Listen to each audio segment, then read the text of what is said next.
রাত গভীর, গাজার আকাশে আগুনের লেলিহান শিখা।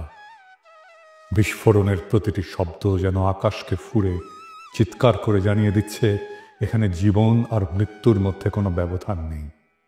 ধ্বংসস্তূপের নিচে চাপা পড়া মানুষের আর্তনাদ বাতাসে মিশে গেছে। এক মায়ের কণ্ঠ ভেসে আসছে, আমার বাচ্চাকে বাঁচান। কেউ কি শুনতে পাচ্ছেন? কিন্তু এখানে কেউ কারো কান্না শোনে না। এখানে কান্নার চেয়ে বড় শব্দ হলো ক্ষেপণাস্ত্রের গর্জন। ইফতারের পর ক্লান্ত শরীরে একটু বিশ্রামের আশায় যে পরিবার শুয়ে পড়েছিল, কয়েক সেকেন্ডের ব্যবধানে তারা ধূলিসাৎ হয়ে গেল। একটি শিশুর ছোট্ট হাত ধ্বংসস্তূপের নিচ থেকে বেরিয়ে আছে, কিন্তু তার শরীরের আর কোনো অংশ নেই। এটা যুদ্ধ না, এটা নিছক প্রতিরোধের বিরুদ্ধে লড়াই না, এটা একপাক্ষিক গণহত্যা।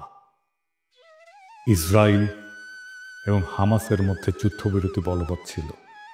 বিশ্ব আশায় ছিল হয়তো কিছুটা শান্তি আসবে, কিন্তু শান্তি আসেনি, বরং নতুন রক্তপাত শুরু হলো।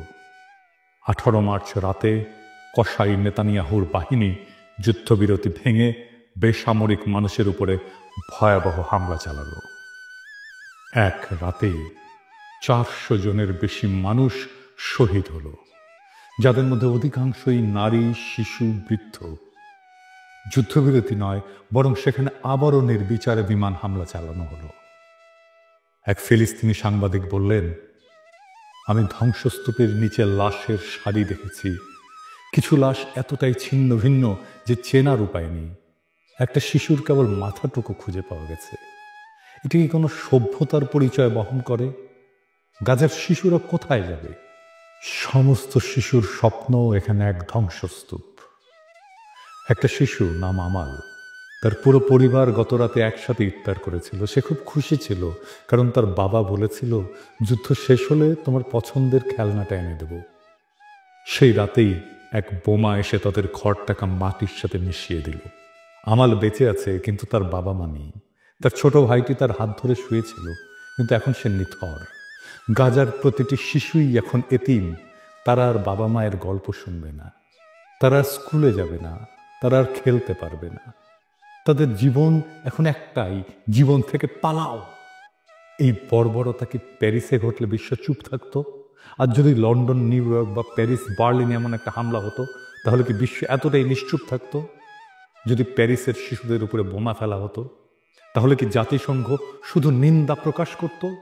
যদি ওয়াশিংটনের হাসপাতাল ধ্বংস হয়ে যেত, তাহলে কি বিশ্ব চুপ থাকতো? যদি লন্ডন শহরে একটা স্কুলে 300 শিশু নিহত হতো, তাহলে কি বিশ্ব উদ্বেগ প্রকাশ করেই থেমে যেত?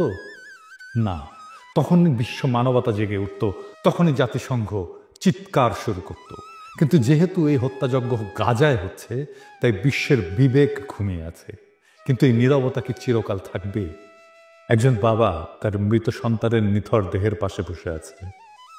শিশুটির হাতে আঁকা ছিল একটা ছবি, একটা সূর্য, একটা ঘর আর একটা ছোট্ট পরিবার। কিন্তু সেই ঘর এখন ধ্বংস হয়ে গেছে। সেই বাবা এখন নিঃস্ব। তার চোখ দিয়ে অশ্রু ঝরছে না, কারণ গাজার মানুষ এত কেঁদেছে যে তাদের চোখের পানিও শুকিয়ে গেছে। তিনি শুধু একটাই প্রশ্ন করেছেন, কবে থামবে এই গণহত্যা? ইসরায়েল কি চায়? ইসরায়েল জানে তারা যত বেশি ফিলিস্তিনিদের হত্যা করবে, তত সহজ হবে তাদের দখলদারি। প্রথমে তারা ফিলিস্তিনিদের জমি কেড়ে নিল, তারপর তাদের ঘরবাড়ি ধ্বংস করলো, তারপর তাদের খাদ্য পানি বন্ধ করলো। এখন তারা একে একে হত্যা করছে, যাতে কেউ বেঁচে না থাকে। এটা ধ্বংসের একটা পরিকল্পিত নীতি। এটাকেই বলে এথনিক ক্লিনজিং। ফিলিস্তিন মুক্ত না হলে মানবতা মুক্ত নয়। গাজা পুড়ছে, কিন্তু শুধু গাজা নয়, এই আগুন একদিন পুরো বিশ্বকে গ্রাস করবে। আজ যদি ফিলিস্তিন মুক্ত না হয়, তাহলে মানবতা কোনোদিন মুক্ত হবে না। আর যদি গাজার শিশুরা বাঁচতে না পারে, তাহলে পৃথিবীর কোনো শিশুই নিরাপদ নয়। আজ যদি আমরা চুপ থাকি, তাহলে একদিন আমাদের ঘরেও আগুন লাগবে, তখন কেউ আমাদের জন্য কথা বলবে না। এখন প্রশ্ন হলো, এই হত্যাযজ্ঞ কবে থামবে? পৃথিবী কি নীরব দর্শকের ভূমিকা পালন করবে? আজ গাজার রাস্তায় শিশুরা কাঁদছে, তাদের বাবা মা মৃত, আর আমরা যারা নিরাপদ ঘরে বসে এই ঘটনা দেখছি, আমাদের কি কিছুই করার নেই? অন্তত কণ্ঠ তো তোলা যায়। বিশ্বজুড়ে সাধারণ মানুষ সোচ্চার হচ্ছে, কারণ গাজার মানুষ শুধু একটা জিনিস চায়, জীবন। গাজার আকাশে আজও আগুনের গোলা উড়ে বেড়াচ্ছে।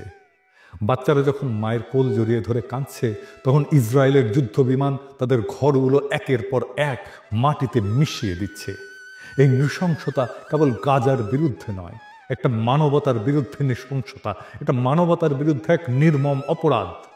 তাই আজ যারা আমার এই এপিসোডটি দেখছেন, তাদের সকলেরই মনে রাখা উচিত, গাজার মানুষ আজ আমাদের সাহায্যের জন্য চেয়ে আছে। আমরা কি চুপ থাকবো, নাকি তাদের পাশে দাঁড়াবো? পৃথিবীর বিবেক কি জাগবে, নাকি আরো হাজারো শিশু ধ্বংসস্তূপের নিচে চাপা পড়বে নিঃশব্দে? মাহমুদ নামের এক ছোট্ট ছেলেকে উদ্ধারকারী দল ধ্বংসস্তূপ থেকে বের করেছিল। তার নিথর দেহের পাশে ছিল একটা স্কুল ব্যাগ। ব্যাগের ভেতরে লেখা একটা ছোট্ট চিঠি, আম্মু, যুদ্ধ কখন শেষ হবে? আমি কি বড় হতে পারবো? আমি ডাক্তার হতে চাই। এই চিঠির উত্তর কে দেবে? ইসরায়েল, আমেরিকা, জাতিসংঘ, নাকি সেই বিশ্ব যারা শুধু চোখ বন্ধ করে রাখে? মাহমুদ আর বড় হবে না। গাজার ফাতেমা আর কখনো লাল জামা পরবে না। এই ধ্বংসস্তূপের নিচে চাপা পড়েছে শুধু গাজার মানুষ নয়, চাপা পড়েছে বিশ্ব মানবতা। যদি আজ ফিলিস্তিন মুক্ত না হয়, তবে পৃথিবীর কোনো মানুষই মুক্ত নয়। যদি এক জাতিকে নিশ্চিহ্ন করা যায়, যদি শিশুদের নির্বিচারে হত্যা করা যায়, যদি কারো ভূখণ্ড দখল করে পুরো একটা জনগোষ্ঠীকে শরণার্থী বানিয়ে ফেলা যায়, আর বিশ্ব কিছুই না বলে, তবে সেই বিশ্বে একদিন কেউ নিরাপদ থাকবে না। ফিলিস্তিনের লড়াই শুধু ফিলিস্তিনিদের নয়, এটা পুরো মানবতার লড়াই।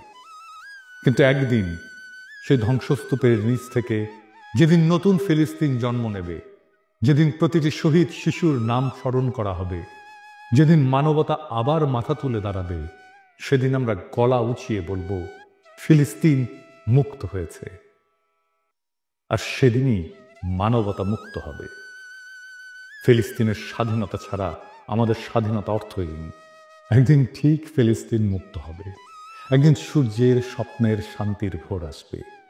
একদিন পৃথিবীর মাটি, আকাশ, বাতাস মধুময় হবে। সেই দিনের অনাগত প্রজন্ম আমাদের অক্ষমতাকে, আমাদের কাপুরুষতাকে, আমাদের স্বার্থপরতাকে ক্ষমা করো। হে মহান সৃষ্টিকর্তা, তুমি আমাদের ক্ষমা করো। তুমি বৃথাই আমাদের শক্তি দিয়েছিলে। এই দীনতা, এই কাপুরুষতা, এই অক্ষমতার দায় আমরা নিলাম। Free, free, free Palestine. No more murder, no more lies. ইনকিলাব জিন্দাবাদ।